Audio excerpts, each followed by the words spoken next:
ভাই অন্যান্য নবীদেরকেও আল্লাহ তাআলা নামাজের বিধান দিয়েছেন, রোজার বিধান দিয়েছেন। হয়তো 5 ওয়াক্ত ছিল না, আরো কম বেশ ছিল, রোজা 30টা ছিল না, কম বেশ ছিল।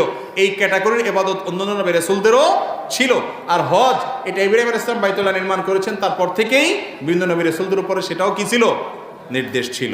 এই জন্য আল্লাহ রসুল সাল্লাল্লাহু আলাইহি সাল্লামও ওই সময় আরবের লোকদের নিয়ম অনুযায়ী নবী সাল্লাল্লাহু আলাইহি সাল্লাম নামাজ পড়তেন। তবে হাদিসে স্পষ্টভাবে এরকম কোনো নামাজের উল্লেখ আসে নাই। নবুয়তের আগে নবী সাল্লাল্লাহু আলাইহি সাল্লাম নামাজ পড়তেন এরকম কোনো উল্লেখ আসে নাই। তবে নবী সাল্লাল্লাহু আলাইহি সাল্লাম পড়েন নাই এরকম উল্লেখও আসে নাই। যেনার মাধ্যম দিয়ে আল্লাহ পাক রব্বুল আলামিন তিনি তিনার পরিচয় দিয়েছেন।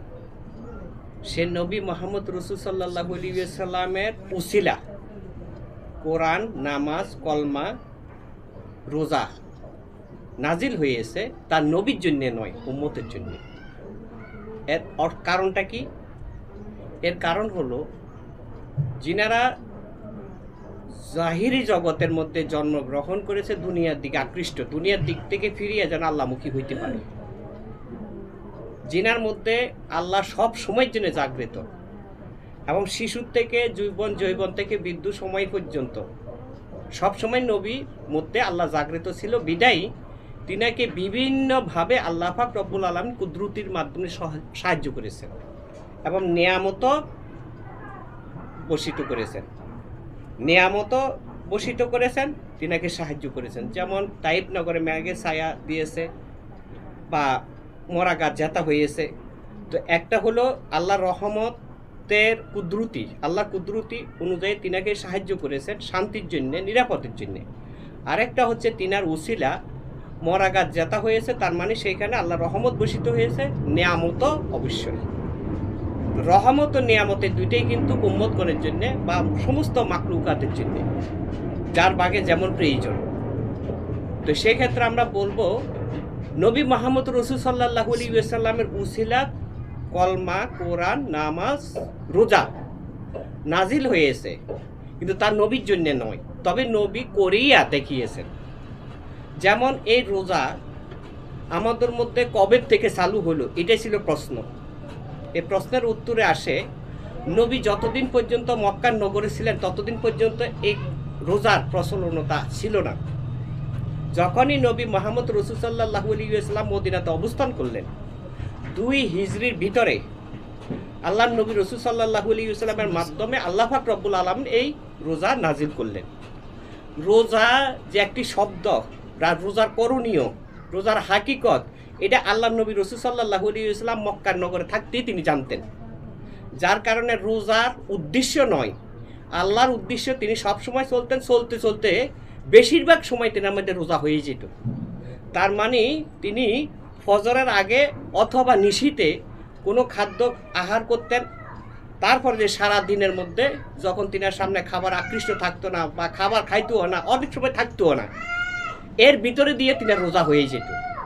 আর রোজার হাকিকতটা নবী মুহাম্মদ রাসূল সাল্লাল্লাহু আলাইহি ওয়াসাল্লামের পূর্বের জামানাত থেকে আসে। যেমন হযরতে মা মরিয়ম আলাইহিস সালামকে কিছু কৃষকেরা প্রশ্ন করলো, মা তোমার কোলে এই বাচ্চাটি কে কোত্থেকে আনলা? তখনই মা মরিয়মে বলল, আমি রোজা, আমি বেশি কথা বলতে পারবো না, বাচ্চার কাছে প্রশ্ন করো। তাহলে এখানে একটা রোজার পরিচয় আমরা পাইলাম মা মরিয়মের কাছে। তো মা মরিয়ম তো মুসলমান না, মা মরিয়ম হলেন খ্রিস্টবাদীর মধ্যে একজন নারী। তো খ্রিস্টবাদীতে এখনো ঘোষণা করা হয়নি হযরত ঈসা আলাইহিস সালাম মা মরিয়মের মাধ্যমে আগমন করবে। তারপর যে জেরুজালেমের মধ্যে বনি ইসরায়েল জাতির মধ্যে খ্রিস্টবাদী ধর্ম বা আদর্শটা চালু হবে। খ্রিস্টবাদী যে ধর্ম আগমন করলো বা আদর্শ আগমন করলো, গুরুত্ব আগমন করলো, সেটা হলো হযরত ঈসা আলাইহিস সালামের মাধ্যম দিয়ে। তো ঈসা আলাইহিস সালামের মা যদি মা মরিয়ম হয়ে থাকে, তাহলে খ্রিস্টবাদীগণের মায় জননী হলো হযরতে মা মরিয়ম আলাইহিস সালাম। আর মা মরিয়ম আলাইহিস সালামের প্রিয় মানে সম্মানী তিনি হলেন মা ফাতেমা জোহরা আলাইহিস সালাম। তো যাই হোক, আমাদের যে কথা থাকে সেটা হলো রোজা। তো রোজা নবী মুহাম্মদ রাসূল সাল্লাল্লাহু আলাইহি ওয়াসাল্লামের কাছে আগের থেকেই চালু ছিলেন। এই রোজা হলো একটি পবিত্র অংশ, যে পবিত্রতা অর্জন হলে সেই পবিত্রতার সাথে আল্লাহর পবিত্রতা যুক্ত হয়ে যায়। যেমনই আল্লাহ নবী রাসূল সাল্লাল্লাহু আলাইহি ওয়াসাল্লামের মধ্যে বেশিরভাগ সময় রোজা চর্চা হইতো, কখনো নিয়ত হতো, কখনো আল্লাহর উপরে পরিচালনার মধ্য দিয়ে হয়ে যেত। তো এইটাকে হুজুরেরা বা হাদিসের মাধ্যমে আমাদের কাছে আসছে, বেশিরভাগ তিনি সোমবারে রোজা থাকতেন। বর্তমান সমাজের মধ্যে এমনও আছে যাদের জন্ম সামাজিকতাভাবে যেই দিনে হয় সেই দিনে অনেক সময় ঘরে খাবার থাকে, কোনো না কোনো কারণে সে দূর অবস্থান করে, দিনের বেলা তেমন একটা খাইতে পারে না। যারা আল্লাহর পছন্দীয় বান্দা বা আল্লাহ বিশ্বাসী, আল্লাহর উপাসনা ইবাদত করে তাদের বেলা, সবার বেলা না। ঠিক তেমনই আল্লাহ নবী রাসূল সাল্লাল্লাহু আলাইহি ওয়াসাল্লামের হাকিকত এইভাবে অতিবাহিত হয়েছে।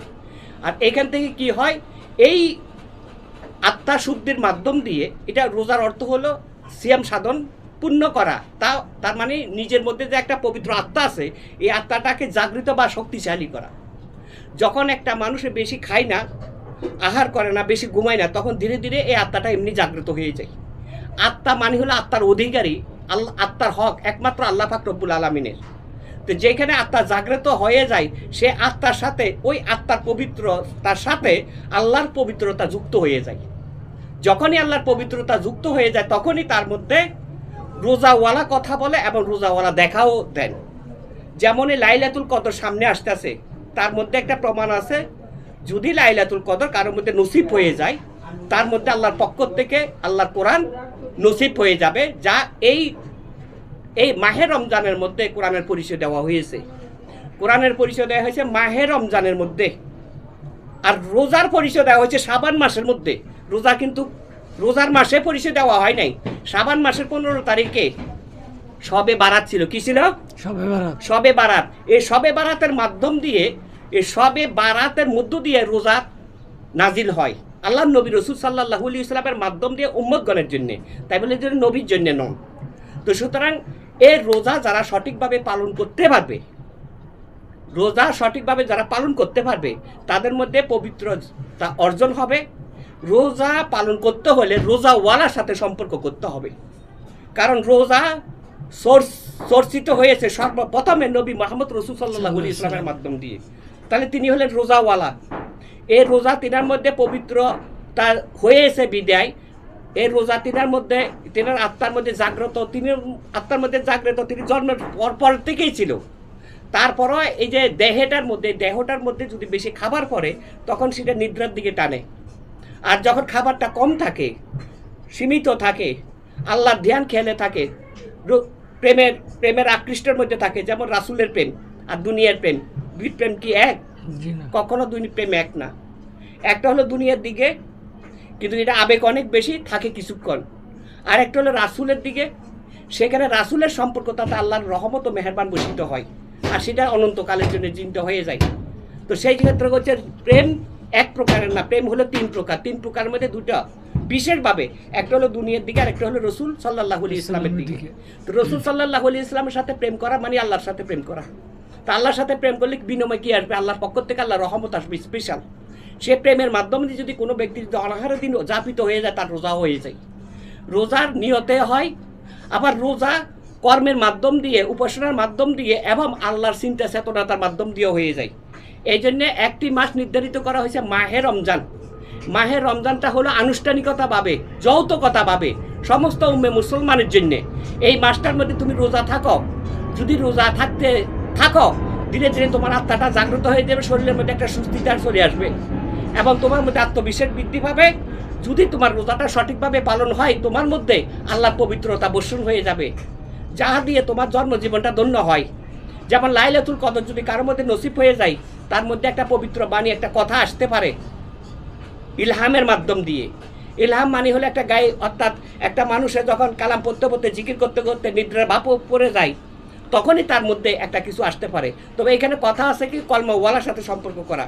কলমাওয়ালাকে আল্লাহ নবী রাসূল সাল্লাল্লাহু আলাইহি ইসলাম, আল্লাহ নবী রাসূল সাল্লাল্লাহু আলাইহি ইসলামও তিনি অবস্থান করার পরে এই রোজা তিনার মাধ্যম দিয়ে নসিব নাজিল হয় উম্মতগণের মাধ্যম দিয়ে।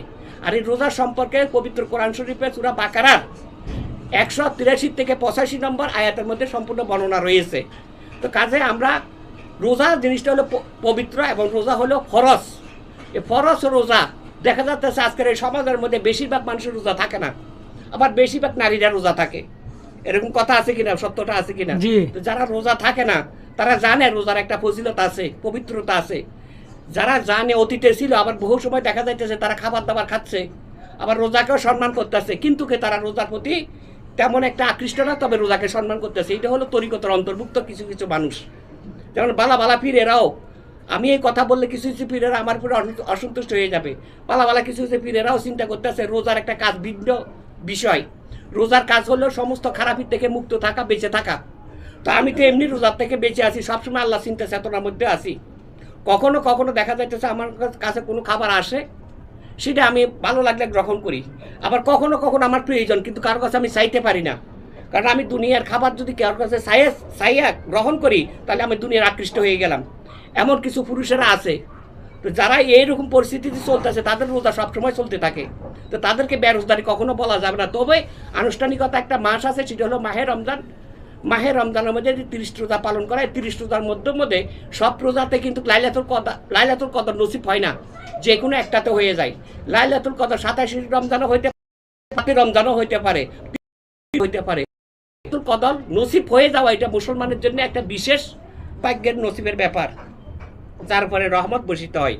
কাজে আমরা রোজার পবিত্রতা মনে করব যে অবশ্যই রোজার পবিত্রতা দিয়ে আসে আল্লাহর পবিত্রতা, আল্লাহর পবিত্রতা দিয়ে আসে আল্লাহর বাণী, আল্লাহর বাণী দিয়ে আসে সলাৎ দিয়ে হলো ইবাদত। এইভাবে যদি আমরা নিজেকে পরিচালনা করতে পারি, নিশ্চয়ই আমাদের জন্মজীবন ধন্য হবে, আমাদের ভবিষ্যৎ আলোকিত হয়ে যাবে। 1 মাস রোজা থাকবো, তারপরে যা খুশি তা করবো। এই রোজা ধরা ছাড়া দুইটাই সমান। যেমন নামাজ পড়লাম আবার ছাড়লাম, নামাজ ছাড়িয়ে আবার যা খুশি তাই করলাম, আবার তবা করে আর নামাজ পড়লাম, এটা জনম্বরে করে যাব, কিন্তু আল্লাহ সম্পর্কে বুঝতে পারবো না। বুঝতে হলে অবশ্যই সঠিক চিন্তা অন্তরে রাখতে হবে। সকলে বলি সালাম, আসসালামু আলাইকুম রহমতুল্লাহ বরকাতুহ।